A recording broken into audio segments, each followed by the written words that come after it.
Hello guys, welcome to my channel. आज की इस वीडियो में हम द एज ऑफ एनलाइटनमेंट के बारे में डिस्कस करने वाले हैं। तो चलिए स्टार्ट करते हैं।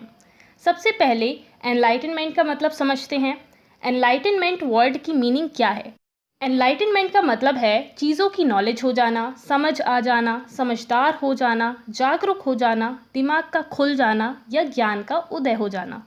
जैसे कोई इंसान है, उसे चीज़ों की समझ नहीं है, वो बस उन्हीं चीज़ों को फॉलो कर रहा था जो उसके बाप दादा फॉलो किया करते थे।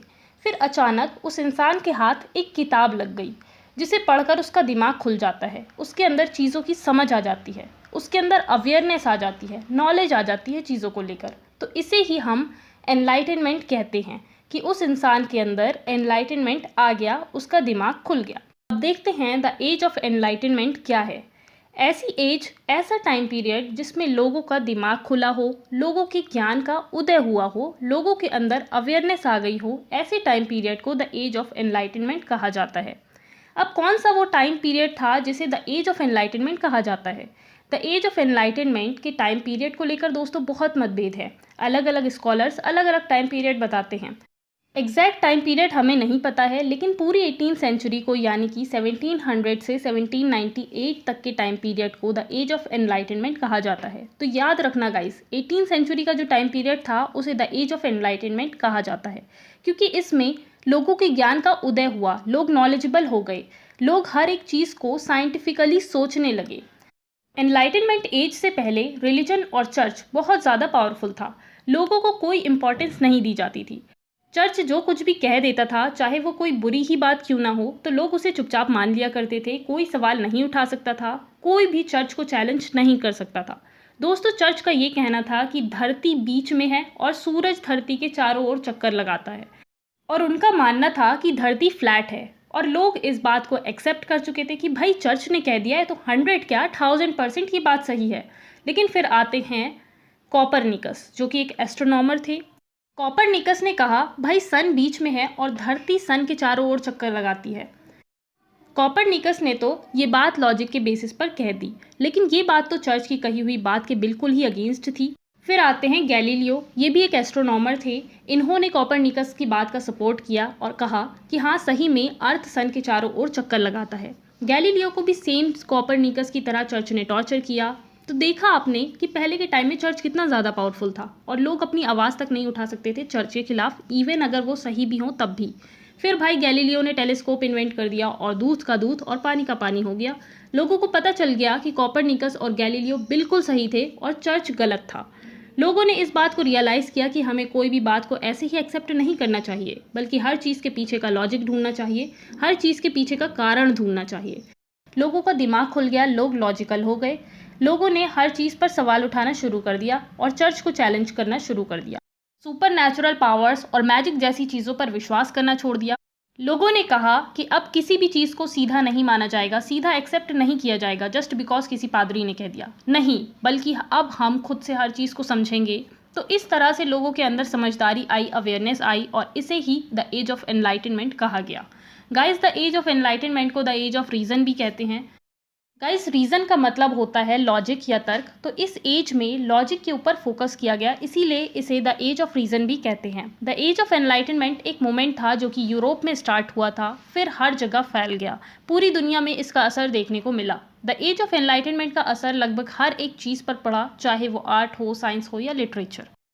पुराने रीति रिवाज पीछे छूटने लगे, लोग मॉडर्न वर्ल्ड की तरफ बढ़ने लगे, चीज़ों को एक्सप्लोर करने लगे, इंडिविजुअलिज्म पर जोर दिया जाने लगा। इंडिविजुअलिज्म यानी कि हर एक इंडिविजुअल को, हर एक पर्सन को इम्पोर्टेंस दिया जाने लगा। ये माना जाने लगा कि हर एक इंसान को अपने लाइफ के डिसीजंस लेने का अधिकार है। अब कोई भी इंसान किसी गवर्नमेंट के, किसी राजा के या चर्च के दबाव में नहीं रहेगा। इस चीज़ पर जोर दिया जाने लगा। एनलाइटनमेंट एज की वजह से बहुत सारे रेवोल्यूशंस हुए, जैसे कि French revolution, American revolution, Russian revolution. The age of enlightenment की वजह से ही कॉन्स्टिट्यूशनल मोनार्की और डेमोक्रेसी जैसे आइडियाज़ आए। कॉन्स्टिट्यूशनल मोनार्की यानी कि एक कॉन्स्टिट्यूशन होगा, उसके अंडर राजा काम करेगा, उसके अकॉर्डिंग, उस कॉन्स्टिट्यूशन के अकॉर्डिंग राजा रूल करेगा। और डेमोक्रेसी यानी कि एक ऐसा सिस्टम जिसमें सरकार का सिलेक्शन जनता करती है। तो ये कॉन्स्टिट्यूशनल मोनार्की और डेमोक्रेसी का आइडिया एनलाइटनमेंट एज से ही आया। और साइंस को बहुत ज़्यादा इम्पोर्टेंस दी जाने लगी थी। अब जानते हैं द एज ऑफ एनलाइटनमेंट से पहले इंग्लैंड में क्या हो रहा था। इंग्लैंड के हिस्टोरिकल बैकग्राउंड को जानते हैं। Rise of two political parties थीं जो कि इंग्लैंड पर बहुत ज़्यादा प्रभाव डाल रही थी। उन दो पॉलिटिकल पार्टीज़ का नाम है Whig and Tory. Whig party 1680s में बनी थी और इस पार्टी के पास मिडिल क्लास लोगों का सपोर्ट था। विग पार्टी पर्सनल फ्रीडम को सपोर्ट करती थी कि हाँ भैया, हर एक इंसान को फ्रीडम होनी चाहिए और राजा को लोगों की खुशी के लिए काम करना चाहिए। लेकिन टोरी पार्टी इस पार्टी के बिल्कुल ऑपोजिट थी। टोरी पार्टी भी 1680s में ही बनी थी और टोरी पार्टी को अपर क्लास लोग यानी कि रिच लोग सपोर्ट करते थे। टोरी पार्टी किंग के डिवाइन राइट्स को सपोर्ट करती थी। अब ये किंग के डिवाइन राइट्स क्या हैं? देखिए गाइस, डिवाइन राइट्स एक थ्योरी थी जिसका मानना था कि राजा को गॉड ने भेजा है रूल करने के लिए। गॉड ने खुद राजा को अपॉइंट किया है रूल करने के लिए और जनता का ये फर्ज है कि जनता राजा का विरोध ना करे क्योंकि राजा गॉड का रिप्रेजेंटेटिव है। इसी को डिवाइन राइट्स ऑफ किंग कहते हैं। अब किंग चाहे कोई भी बुरा काम करे तब भी जनता को सपोर्ट करना चाहिए, ये डिवाइन राइट्स वाली थ्योरी का कहना था। और टोरी पार्टी इस डिवाइन राइट्स वाले कॉन्सेप्ट को सपोर्ट करती थी। ये दोनों पार्टी एक दूसरे के बिल्कुल ही ऑपोजिट थी। ऐसा कह सकते हैं कि एक पार्टी आग थी तो दूसरी पार्टी पानी। विग पार्टी चेंजेस लाना चाहती थी लेकिन टोरी पार्टी कोई भी चेंजेस नहीं चाहती थी। तो ये दो पार्टीज थी विग एंड टोरी जो उस टाइम पर इंग्लैंड पर बहुत ज़्यादा प्रभाव डाल रही थी। काफ़ी सारे पॉलिटिकल एक्ट्स भी आए उस टाइम पर, जैसे 1707 में एक एक्ट ऑफ यूनियन आया था जिसमें इंग्लैंड में स्कॉटलैंड मर्ज हो गया था और ग्रेट ब्रिटेन बन गया। फिर 1737 में एक लाइसेंसिंग एक्ट आया जिसने ड्रामास को कंट्रोल किया। इस एक्ट के आने के बाद ड्रामास पर रेस्ट्रिक्शन लग गई। गवर्नमेंट का कहना था कि अब से नया ड्रामा परफॉर्म होने से पहले उस नए ड्रामा की स्क्रिप्ट को चेक किया जाएगा और जब ड्रामा को सेंसर अप्रूव कर देगा तभी उसे परफॉर्म किया जाएगा। इस एक्ट के बारे में हम आगे भी बात करेंगे। ये सारे एक्ट्स आए थे उस टाइम पर। लोग डीइज्म पर बिलीव करने लगे। डीइज्म यानी कि ऐसा विश्वास कि गॉड ने यूनिवर्स को बना दिया है लेकिन गॉड ह्यूमन बींग्स के मैटर्स में इंटरफेयर नहीं करते हैं, वो बस देखते हैं जो हो रहा है। अब डिस्कस करते हैं द एज ऑफ एनलाइटनमेंट में लिटरेचर कैसा था, किस टाइप का लिटरेचर लिखा जा रहा था, लिटरेचर पर क्या असर पड़ा द एज ऑफ एनलाइटनमेंट में। एनलाइटनमेंट के टाइम पीरियड के लिटरेचर को दो पार्ट्स में बांटा गया है। पहला 1700 से 1750 तक का टाइम पीरियड जिसे Augustan age, the new classical age और द एज ऑफ पोप के नाम से जाना जाता है। और दूसरा 1750 से 1798 तक का टाइम पीरियड जिसे the age of transition, the pre romantic age, the age of sensibility और द एज ऑफ जॉनसन के नाम से जाना जाता है। वन बाय वन दोनों टाइम पीरियड्स को डिस्कस करते हैं। पहला Augustan age, the new classical age और द एज ऑफ पोप। इस एज के पोएट्स ने क्लासिकल रोमन राइटर्स से इंस्पायर होकर लिटरेचर लिखा और वो क्लासिकल रोमन राइटर्स तब के राइटर्स थे जब किंग ऑगस्टस का राज था रोम में। यानी कि ऑगस्टस जब रोम के किंग थे तब जिन रोमन राइटर्स ने राइटिंग्स लिखी उन्हीं से इंस्पायर होकर एज के पोएट्स ने वर्क्स लिखे। इसीलिए इस टाइम पीरियड को ऑगस्टन एज कहा जाता है। इस टाइम पीरियड को न्यू क्लासिकल एज इसीलिए कहा जाता है क्योंकि इस टाइम के पोइट्स ने क्लासिकल वर्क्स को पढ़कर, क्लासिकल वर्क्स से सीखकर, क्लासिकल वर्क्स को कॉपी करके नई राइटिंग्स लिखी। एक तरह से इस टाइम पीरियड के पोइट्स ने क्लासिकल वर्क्स को नया बनाया, तो इसीलिए इस एज को न्यू क्लासिकल एज कहते हैं। न्यू का मतलब होता है नया और क्लासिकल यानी कि रोम और ग्रीस का लिटरेचर।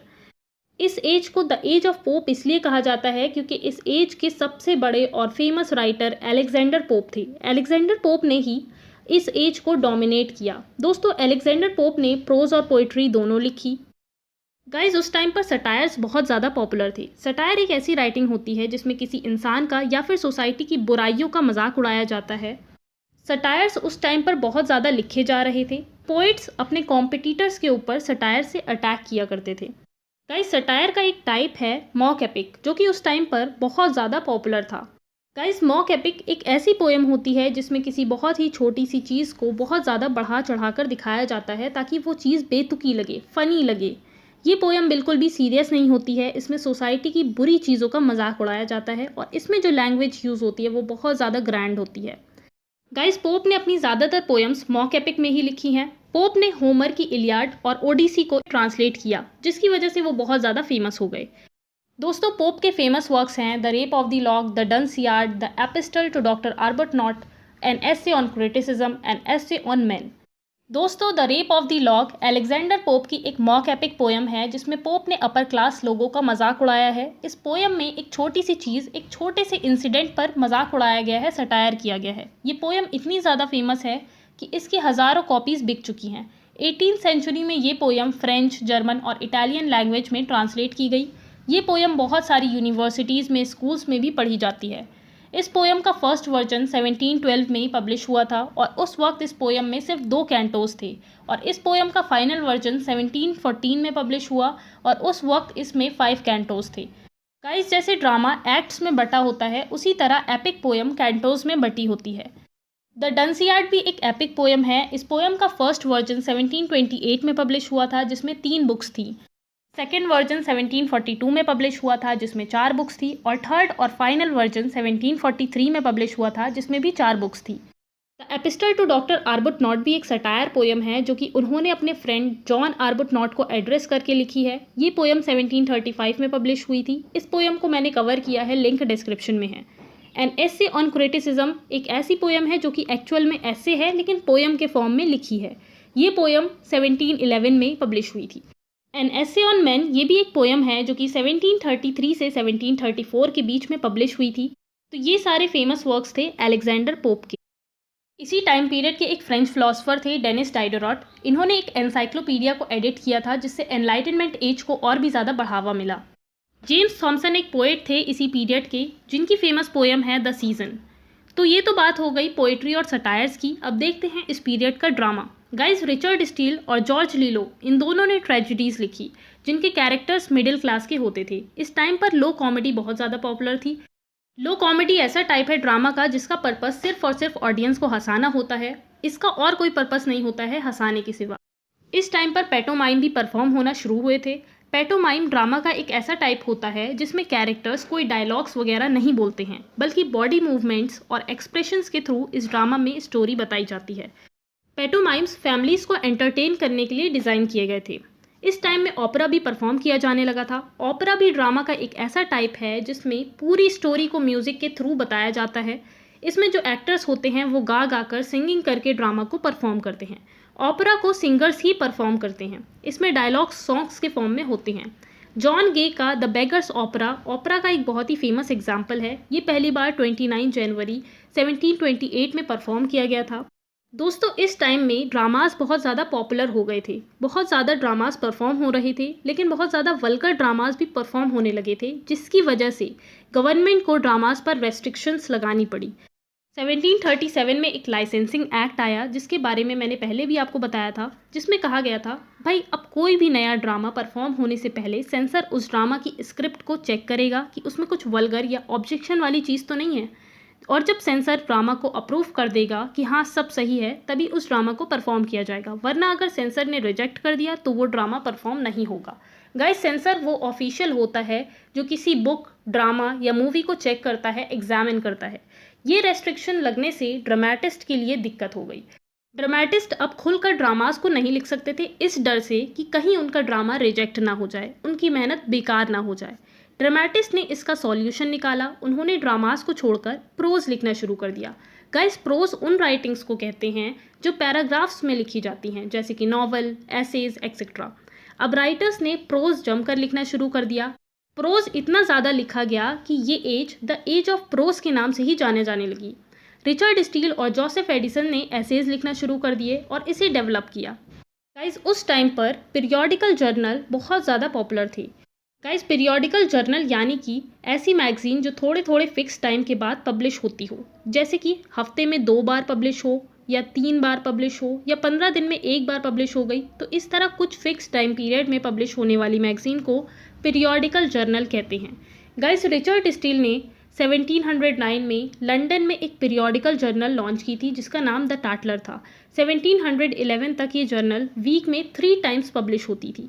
फिर जोसेफ एडिसन और रिचर्ड स्टील ने मिलकर 1711 में एक नया पीरियोडिकल जर्नल लॉन्च किया जिसका नाम द स्पेक्टेटर था। फिर सैमुअल जॉनसन ने अपना पीरियोडिकल द रैम्बलर लॉन्च किया। तो ये पीरियोडिकल जर्नल थे जो उस टाइम स्टार्ट हुए और बहुत ज़्यादा पॉपुलर थे। गाइस, नॉवेल्स में डेनियल डिफो ने बहुत ही फेमस नॉवेल्स लिखे जैसे कि रॉबिन्सन क्रूसो, मॉल फ्लैंडर्स, रॉक्साना। ये तीनों डेनियल डिफो के बहुत ही फेमस नॉवेल्स हैं। गाइस, मैंने वीडियो की स्टार्टिंग में विग और टोरी पार्टी के बारे में बताया था कि उस टाइम पॉलिटिक्स बहुत ही ज़ोरों शोरों से चल रही थी। पॉलिटिकल माहौल था, ऐसे में राइटर्स ने पॉलिटिकल राइटिंग्स लिखना शुरू किया, पॉलिटिकल पैम्फलेट्स लिखे जिसमें वो अपने पॉलिटिकल ओपिनियंस को बताते थे। पॉलिटिकल राइटिंग्स एनलाइटनमेंट एज में बहुत ज़्यादा पॉपुलर थी। डेनियल डिफो ने भी पॉलिटिकल पैम्फलेट्स लिखे, उन्हीं में से एक पॉलिटिकल पैम्फलेट है the shortest way with the dissenters. Next है सैमुअल रिचर्डसन, जिन्होंने अपनी नॉवल पैमेला और क्लैरिसा लिखी। ये दोनों ही बहुत फेमस नॉवेल्स हैं। फिर आते हैं हेनरी फील्डिंग, जो कि बहुत ही फेमस ड्रामेटिस्ट थे, लेकिन लाइसेंसिंग एक्ट आने के बाद इन्होंने ड्रामास छोड़कर नॉवेल्स लिखना शुरू कर दिया। फील्डिंग को रिचर्डसन के नॉवल पैमेला और क्लैरिसा बिल्कुल भी पसंद नहीं आए। उन्हें ऐसा लगा कि इन दोनों नॉवेल्स में रियलिटी नहीं दिखाई गई है। इसीलिए फील्डिंग ने पैमेला के रिस्पॉन्स में अपनी नॉवल लिखी जोसेफ एंड्रयूज, जो पैमेला के भाई की कहानी थी।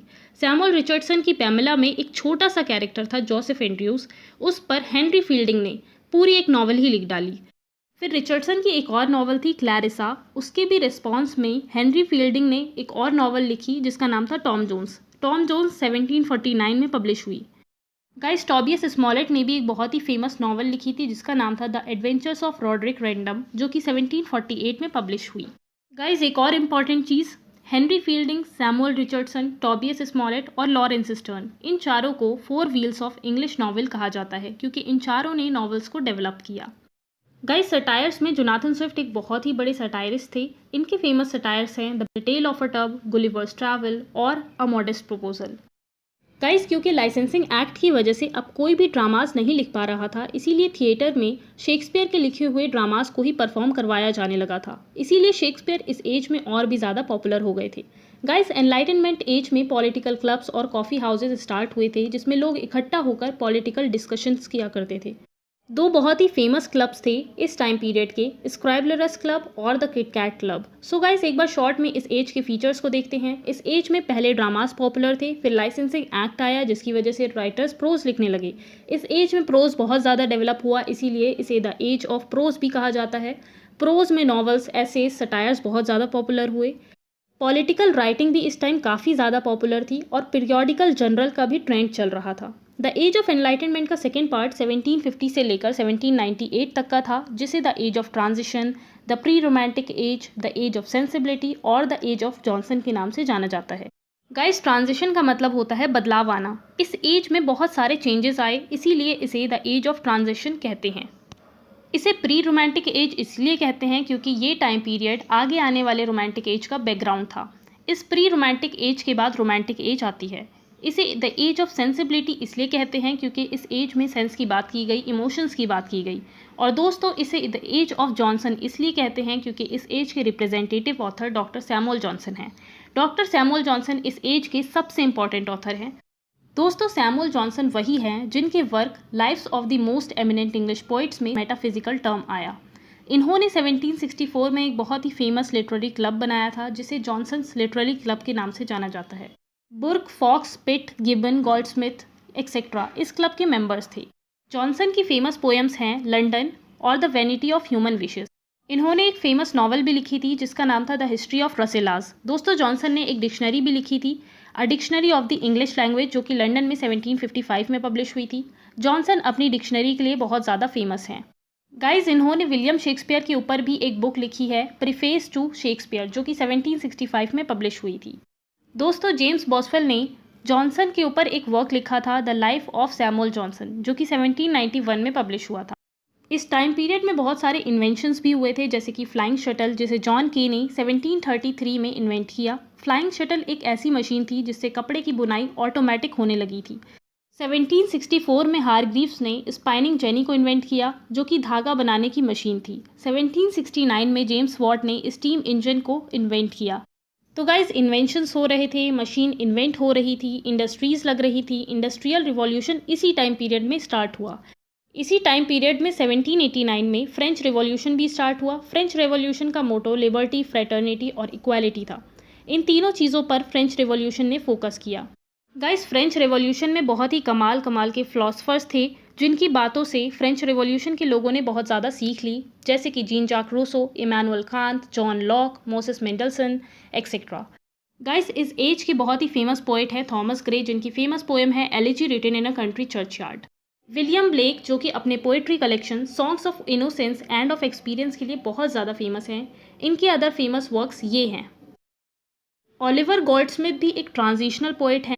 इनके फेमस वर्क्स हैं the traveller, the deserted village, ये दोनों ही पोएम हैं। The citizen of the world, the विकार वेकफील्ड, ये एक नॉवल है। शी स्टूप्स टू कॉन्क्वर, ये एक फेमस ड्रामा है जो कि 1773 में पहली बार लंदन में परफॉर्म किया गया था। दोस्तों, एडवर्ड गिवन भी एक ट्रांजिशनल पोएट हैं। ये अपने work the history of the decline and fall of the Roman empire के लिए फेमस हैं, जो कि 1766 में पब्लिश हुआ था। एडमंड बोक भी एक बहुत ही फेमस फिगर है इस एज के। इनका फेमस वर्क है ऑन अमेरिकन टैक्सेशन, ये इनकी फेमस स्पीच है जो कि इन्होंने 1774 में दी थी। इनका एक और फेमस वर्क है speech on conciliation with America. तो ये सारे फेमस फिगर्स थे इस एज के। अब कुछ प्री रोमांटिक पोइट्स थे इस एज में जिन्हें ग्रेवयार्ड पोइट्स के नाम से या चर्चयार्ड पोइट के नाम से जाना जाता है। Thomas Gray, Thomas Parnell, Robert Blair और एडवर्ड यंग, इन चारों ने डेथ के बारे में लिखा।